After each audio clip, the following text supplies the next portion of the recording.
Hello everyone, hope you also are well now. আজকে আসুন এমন একটা টপিকস নিয়ে একটু আলোচনা করি, যে টপিকসটা নিয়ে আলোচনা করব দীর্ঘ বছরের বহু মানুষের বহু রিকোয়েস্ট, বহু ফোন, বহু মেল। সেই টপিকসটা হচ্ছে পলিটিক্স। কোন জাতক বা জাতিকা ভালো সোশ্যাল ওয়ার্কার বা ভালো পলিটিশিয়ান হবে? এবার পলিটিক্সের মধ্যেও দেখতে হবে অনেক রকম গ্রাউন্ড আছে। তাহলে প্রথমে আসুন, পলিটিক্সটা কোন কোন ভাব থেকে বিচার করতে হবে। অ্যাজ অ্যান অ্যাস্ট্রোলজার আমি বলবো, লগ্ন সাপেক্ষে পঞ্চম ভাব থেকে পলিটিক্সের বিচার করতে হয়। রাজনীতি, একটা ভালো পলিটিশিয়ান কে হবে, তাই তো? তাহলে দেখতে হবে একটা জাতক বা জাতিকার লগ্নের স্টারলর্ড বা সাবলর্ড, লগ্ন পঞ্চম এবং একাদশ ভাবের যদি শুধু সিগনিফিকেটর হয়, তাহলে বলা যেতে পারে এই জাতক বা জাতিকা বাই বর্ন গুড পলিটিশিয়ান। আমার কথা শব্দগুলোকে মার্ক করবেন। আমি বললাম লগ্ন পঞ্চম এবং একাদশের সিগনিফিকেটর কোনো জাতক বা জাতিকার লগ্নের স্টারলর্ড বা সাবলর্ড যদি লগ্ন পঞ্চম এবং একাদশের সিগনিফিকেটর হয়, তাহলে বলবো সে ভালো পলিটিশিয়ান হবে। ভালো পলিটিশিয়ান হবে, সফল পলিটিশিয়ান কিন্তু বলিনি। ধরুন রাজনীতিতে সফল পলিটিশিয়ান, তাহলে লগ্নের স্টারলর্ড সাবলর্ডকে তো মাস্ট। লগ্নটা হচ্ছে পলিটিক্সের ক্ষেত্রে বা যে কোনো ভাবের বিচারের ক্ষেত্রে সর্বঘটে কাঠালি কলা। লগ্ন মাস্ট, লগ্নকে ছেড়ে কিছু হবে না, কারণ লগ্ন মানে তনুভাব, মানে নিজে। তাহলে লগ্নের সাথে থার্ড হাউসকে আসতে হবে। রাজনীতি তো একা একা করা যাবে না, জনগণকে নিয়ে করতে হবে। তাহলে থার্ড হাউস, যোগাযোগ। লগ্নের স্টারলর্ড বা সাবলর্ড লগ্ন তৃতীয়, পঞ্চম, সপ্তম, দশম এবং একাদশ ভাবের সিগনিফিকেটর যদি হয়, তাহলে বলা যেতে পারে যে সেই জাতক বা জাতিকা তার জীবনে সফল রাজনৈতিক ব্যক্তিত্ব অবশ্যই হবে। এবং যেহেতু লগ্ন দ্বিতীয়, তৃতীয়, পঞ্চম, সপ্তম, অষ্টম, দশম এবং একাদশের সিগনিফিকেটর হয়েছে লগ্নের স্টারলর্ড বা সাবলর্ড, তাহলে বলা যেতে পারে রাজনৈতিক ইস্যুকে কেন্দ্র করে সে অর্থকরী ইনকাম করবে এবং সফল সাকসেসফুল পলিটিশিয়ান হবে। এবারে প্রশ্ন, এটা তো সে পলিটিশিয়ান হলো, অর্থনৈতিক আয় ইনকাম করলো, জীবনে স্টেবিলিটি পেলো, সাকসেস। এবার সাকসেসটা সে কোন গ্রেডে পাবে? জোনাল, লোকাল, ডিস্ট্রিক্ট ওয়াইজ, নাকি স্টেট ওয়াইজ, নাকি কান্ট্রি ওয়াইজ, নাকি ইন্টারন্যাশনাল? এটা একটা ম্যাটার, এতগুলো ম্যাটার ক্রিয়েট করছে। অনেকে আছে পঞ্চায়েতের সদস্য, অনেকে আছে পঞ্চায়েত প্রধান, কেউ আছে মিউনিসিপ্যালিটির ক্যান্ডিডেট সদস্য বা কাউন্সিলর। কারণ আমার একটু শব্দের অপভ্রংশ হতে পারে, আমি তার জন্য ক্ষমা চেয়ে নিচ্ছি, কারণ আমি তো অত পলিটিক্স অত বুঝি না। আমি অ্যাস্ট্রোলজার হিসাবে অ্যাস্ট্রোলজিক্যাল গ্রাউন্ড থেকে বলছি। অ্যাজ অ্যান অ্যাস্ট্রোলজার এগুলো আমার প্রেডিকশন। কাউন্সিলর বা ওই যে চেয়ারম্যান, সবই পলিটিক্সের গ্রাউন্ড থেকেই উঠে আসা। আবার এমএলএ, মন্ত্রী, এমপি, প্রধানমন্ত্রী, তাই তো? আবার এর পরেও আগে এই কটাকে আলোচনা করে দিই, তারপরের গ্রাউন্ডগুলো আরও ভেঙে ভেঙে আসছি। নাম্বার ওয়ান, একটা জাতক বা জাতিকা সে তার পঞ্চায়েত সদস্য হবে না পঞ্চায়েত প্রধান হবে, নাকি মিউনিসিপ্যালিটির কাউন্সিলর হবে, নাকি চেয়ারম্যান হবে, তাই তো? কারণ একটা কথাই আছে, সে একটা কথার স্বরূপে যে দেখা গেল কোনো একটা বিধানসভায় 243টা আসন আছে, তাহলে 243 জন ব্যক্তি কিন্তু এমএলএ হয়ে জিতে এসেছেন, এমএলএ হয়েছেন। সিএম কিন্তু একজন হয়েছেন। তাহলে তার হরোস্কোপে গ্রহগত বিন্যাসটা কিন্তু থোড়া হাটকে, ব্যতিক্রমী। আবার অনেকে আছে ভোটের টিকিটটা পেয়েছে কিন্তু হেরে গেছে, কিন্তু সে খুব পপুলার বাট হেরে গেছে। বা অনেক ক্ষেত্রে দেখা গেছে খুব সফল পলিটিশিয়ান, খুব বড় হাই প্রোফাইল পদ লিড করছে, হঠাৎ একটা ফলস এলিগেশনে তার কেরিয়ারটাই বরবাদ হয়ে গেছে। এরকম প্রচুর আছে, আমি ব্যক্তিগত স্তরে জানি। কারণ 32 ইয়ার্স ধরে অ্যাস্ট্রোলজিটা করছি। ন্যাশনাল ইন্টারন্যাশনাল লেভেলে করছি। আমি বলবো না, কারণ কত মানুষের হরোস্কোপ বিচার করেছি আমি নিজেও জানি না, কারণ আমি অত লিস্ট ফিস্ট আমার ধর্তব্যে পোষায় না। কারণ 2, 5টা 10টা 100টা 200টা হলে তো না হয় লিস্ট করবো, বা 1000 2000 10,000 হলে লিস্ট করব। আমি তো হিসাব নেই, জানিই না কোথায় শুরু করব, কোথায় শেষ করব, কোন স্টেট থেকে শুরু করব আর কোন স্টেটে গিয়ে শেষ করবো, আই ডোন্ট নো। তো সেই জায়গা থেকে বলবো, বা সেই গ্রাউন্ড থেকে বলবো।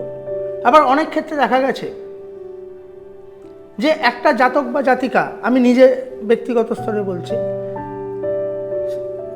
লাইফের মানে 53-54 বছর অবধি বয়স অবধি খুব স্ট্রাগল, 56-57 বছর অবধি struggle struggle struggle struggle struggle, জীবনে আরেক নাম স্ট্রাগল, 60 ছুঁই তার জীবন স্ট্রাগল। তারপরে কিন্তু উজ্জ্বল নক্ষত্র, স্টাবলিশমেন্ট, পলিটিক্সের গ্রাউন্ডে। আবার এমনও আছে 62 বছর বয়স পর্যন্তও কিন্তু, এই ভারতবর্ষেই আছে, 62 বছর বয়স পর্যন্তও কিন্তু কাঁধে ঝোলা নিয়ে পলিটিক্স করে গেছেন। মানে 61+, 62 বছর বয়স থেকে জীবনের শেষ নিঃশ্বাস পর্যন্ত রাজকীয় গ্রাউন্ডে থেকেছেন, পলিটিক্যাল ফিল্ডে। সম্মান, নাম, যশ, প্রভাব, এভরিথিং ওয়াজ। এরকম অনেক আছে। আবার অনেককে দেখেছি যে কিছুই করতে না, হঠাৎ একটা সুযোগ পেয়ে গেছে, হয়তো কাউন্সিলর হয়েছে, প্রভাব প্রতিপত্তি সবই করে ফেলেছে, হঠাৎ একটা অন্য কোনো কারণে বদনাম হয়ে গেছে, তার কেরিয়ার শেষ। এগুলো প্রত্যেকটা কিন্তু গ্রহগত শ্রেণীবিন্যাসের কারণেই ঘটনাগুলো ঘটে। কারণ সময় বলবান, আমরা মানুষরা বলবান নই, কেউ বলবান নয়। আমি আজকে যদি মনে করি যে আজ আমার হাতে পাওয়ার আছে, I am the king, not that. সেটা কখনোই হতে পারে না, হয়নি, পৃথিবীর ইতিহাসে হয়নি। সময় যতক্ষণ পারমিট করবে ততক্ষণই সেটা থাকবে। কারণ পাওয়ার কখনো কাউকে মিসইউজ করতে দেয় না, হতে বলে না। মানুষ পাওয়ারটাকে ধরে রাখার জন্য নিজেকে মিসইউজ করে থাকে, আর সেটা নিজের ইচ্ছায় করছে না, গ্রহ তাকে করাচ্ছে। গ্রহ তো এসে তার জানলা দিয়ে তার ঘরে ঢুকে তার কাঁধে চেপে করাচ্ছে না। গ্রহ যে কোনো প্ল্যানেট তার অরবিটে ঘুরছে, তার যে ফ্রিকোয়েন্সি বা ওয়েভটা তো আমাদের এই পার্থিব জগতে আসছে, তার এফেক্ট আমরা পাই। তাহলে একটা জাতক বা জাতিকার জন্মকালীন তার অ্যাসেন্ডেন্ট কোন সাবলর্ডে আছে, সাব, তার চন্দ্র কোন সাবে আছে, বা সান তার কোন সাবে আছে, বা যে গ্রহের দশা অন্তর্দশা যাচ্ছে সেটা কার সাবে আছে, এ সব দেখে বিচার করতে হবে, তাই না?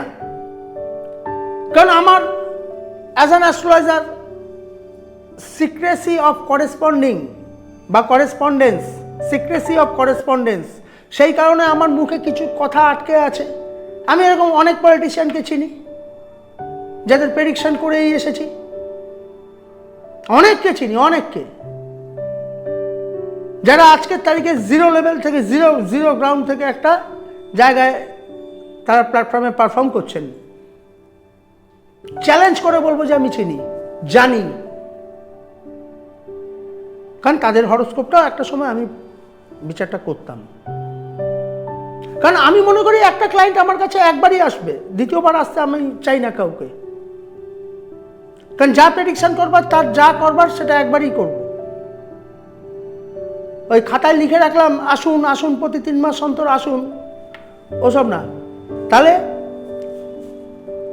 আপনি নিজে বা আপনার প্রিয়জন বা আপনার সন্তান বা আপনার কোনো আত্মীয় বা আপনার কোনো ওয়েল উইশার হয়তো পলিটিক্স গ্রাউন্ডে ট্রাই করছে, সফল হচ্ছে না, সেটা একটা সঠিক অ্যাস্ট্রোলজার সঠিক গাইডলাইনের মাধ্যমে আপনাকে সেই পথটা অবশ্যই দেখাতে পারে, 100% দেখাতে পারে, 100% দেখাতে পারে। এটা আমি গৌতম গোস্বামী, এটা আমার চ্যালেঞ্জ। যার মধ্যে প্রেডিক্টিভিটি জ্ঞান থাকবে, ডেফিনেটলি সে আপনাকে সঠিক প্রেডিকশনটা দিতে পারবে।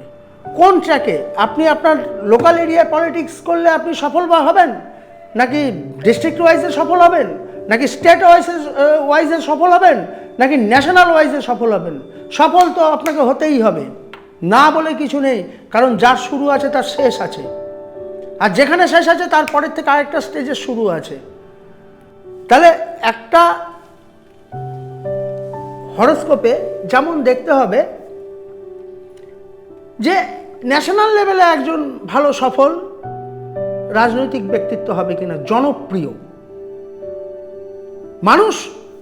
রাজনৈতিক নেতৃত্বরা দুরকমভাবে বিখ্যাত হয়, একটা সুনামে বিখ্যাত হয়, একটা বদনামে বিখ্যাত হয়। মাঝামাঝিরা কোনো আলোচনার জায়গাতেই আসে না। একটা প্রচণ্ড সুনাম হয়ে আছে যার, সে খুব সুন্দর সমাদৃত হয়। আরেক যার অত্যন্ত নেগেটিভ কার্যকলাপ, সে সমালোচিত হয় ভয়ঙ্কর থেকে ভয়ঙ্করতমভাবে, সে আবার সবার নজরে বা সবার মেমোরিতে থাকে।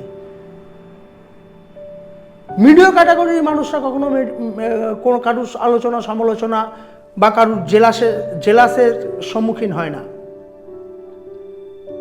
এক হয় চরম উচ্চবিত্তরা, আর এক হচ্ছে একদম গ্রাউন্ড লেভেলে যারা আছে তারা।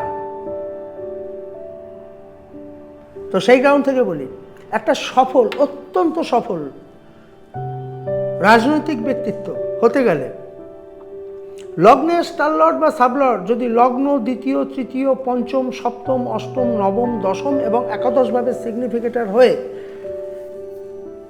সেখানে দশম বা সপ্তম বা থার্ড হাউসের সাথে বৃহস্পতি, স্যাটার্ন, সান, মার্কারি এবং চন্দ্রের শুভ কানেকশন পায়, তাহলে বলবো সেই ব্যক্তি সারা দেশব্যাপী অত্যন্ত সফল পলিটিশিয়ান হবে। কারণ সান, রবি আগেকার দিনের রাজতন্ত্র, আজকের তারিখে প্রজাতন্ত্র বা সরকার, গভর্নমেন্ট। স্যাটার্ন পলিটিক্সটাকে, যে কোনো কিছুকে লং রান করায়, স্যাটার্নের ভূমিকা অবশ্যই দরকার। কারণ রবি আর শনি, কারণ কোনো পলিটিশিয়ানই লং লাইফ কোনো গভর্নমেন্ট এমপ্লয়ার হয় না। ওরা এক একবার একটা পার্টে বা এক একটা স্লটে জিতে 5 বছরের জন্য আসছে। ওই 5 বছর তারা আইন অনুযায়ী স্বীকৃতিটা পাচ্ছে, আবার যদি ফার্দার জিতে আসে আবার পাবে, এটাই নিয়ম। সেই জন্য আন্ডারটেকিং স্যাটার্ন সান, সঙ্গে বৃহস্পতি মানে বৃহৎপতি মানে খুব বড়, চন্দ্র পাবলিকের রুলিং প্ল্যানেট, মুন, মার্কারি কমিউনিকেশনের রুলিং প্ল্যানেট। সেই জন্য এই প্ল্যানেটগুলোর বিভিন্ন ভাবের অবস্থানের প্রয়োজন পড়ে। এইবার দেখতে হবে, ধরুন কেউ এমপি হয়েছে বা এমএলএ হয়েছেন, ধরুন ওই যে বলেছি 240 জন এমএলএর মধ্যে একজন সিএম হলেন, মানে আমি তো জানি না কতজন করে কোথায় কি হয়, অত বলতে, এটা কথার পৃষ্ঠে কথা। তাহলে সিএম যে হয়েছেন, দেখুন সেই জাতক বা জাতিকার হরোস্কোপে এই প্ল্যানেটের কানেকশানগুলো তো অবশ্যই আছে, সঙ্গে কেতুর কানেকশান কিন্তু শুক্রের সাথে আছে। টপ অ্যাডমিনিস্ট্রেটর, সিক্রেট ডিপার্টমেন্ট, যে কোনো সিক্রেট ডিপার্টমেন্টে, অ্যাডমিনিস্ট্রেশন ফিল্ডে জেনে রাখবেন সেই জাতক বা জাতিকার হরোস্কোপে শুক্র কেতুর শুভ কানেকশান আছে। এটা কোন ভাবের সাথে আছে সবটা আমি ডিসক্লোজ করবো না, কারণ কিছু তো সিক্রেসি অফ করেসপন্ডিং আমাকে রাখতে হবে অ্যাজ অ্যান অ্যাস্ট্রোলজার। সবটাই যদি আপনাদের দিয়ে দেবো তো আমার পেটটা চলবে কোত্থেকে, তাই না? আমি তো যোগী টোগী না, আমি তো এটা করে খাই। আমি যদি সবটাই আপনার ক্যামেরার সামনে দিয়ে দেবো তো আমার সংসার চলবে না, ওই পথে আমি হাঁটবো না। কারণ ভণ্ডামি বুঝি না, এটা জ্যোতিষ কখনো কোনো ওই ভগবান টগবানের নাম নিয়ে ব্যবসার জায়গা না। জ্যোতিষটা একটা এডুকেশনাল সাবজেক্ট। অ্যাস্ট্রোলজার হতে গেলে আগে ভালো অ্যাস্ট্রোনমার হতে হবে, এটুকু আমার মনে হয়। যে ব্যক্তি ভালো অ্যাস্ট্রোনমার সেই ভালো অ্যাস্ট্রোলজার। পলিটিক্স নিয়ে আরও বহু কথা বাকি আছে, ওদিক থেকে ক্যামেরাম্যান আমাকে ইশারা করে দিয়েছে।